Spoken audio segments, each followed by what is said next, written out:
Welcome to your Daily Writing Habit, episode number 811. If you are writing a book or thinking about it, or maybe you've started writing your book but you need some help getting it done, you are in the right place.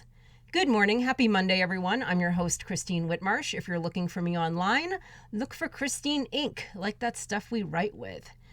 Each day, I'm sharing with you the writing habits I've learned over my 20 years as a ghostwriter, book coach, and author. I have found that three things in particular have a huge impact on your success as an author, and these three things can take someone who barely sees themselves as a writer and turn that person into a published book author. They are writing fundamentals, productivity, and mindset habits. Here's today's quote.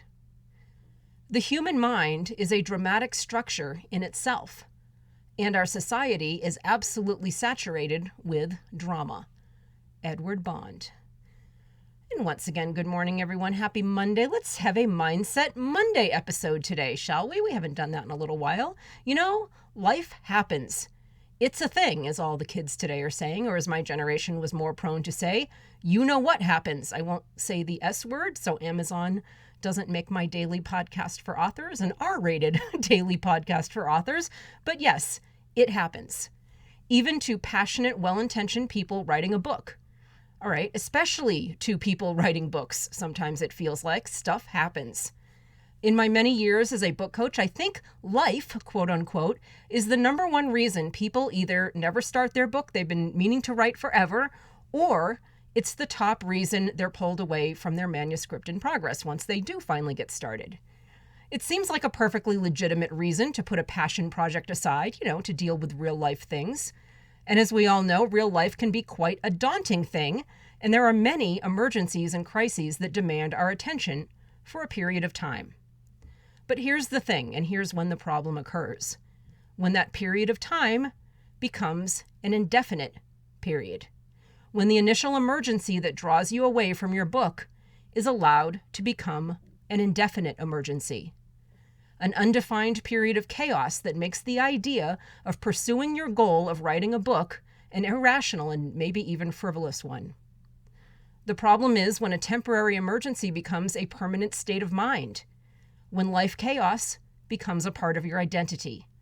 Your identity is now built around being a reasonable, rational person who is constantly being hit by emergencies and dramas and chaos and things that need to be tended to. Such a person would not have time to focus outside the self-imposed boundaries of chaos and pursue a personal goal like writing a book. If you see drama in all directions for a long enough period of time, it's eventually all you see. The walls of your world close in. And this might seem like a rather dramatic rant today, but I've seen this happen over and over. A temporary situation turns into a permanent mindset and a permanent excuse not to return to a project, like a book, that was started with enthusiasm and excitement and passion and purpose. Whether you're writing your book for yourself or others, it has purpose. You have purpose. Before you allow anything to permanently push aside that purpose, stop and reflect back on that day one, back when you made the decision to write a book. Become a fly on the wall and look at the person you were then. That person certainly didn't choose the life emergencies that would sidetrack them from their book, but they also didn't choose to let those emergencies become their new way of life. Thank you for joining me here on Your Daily Writing Habit, where I am helping you, to the best of my ability, write and finish writing an awesome book. And please drop by my Inc. Authors group on Facebook. I always drop the link in the show notes, and let us know how we can support your writing goals. Until tomorrow, happy writing.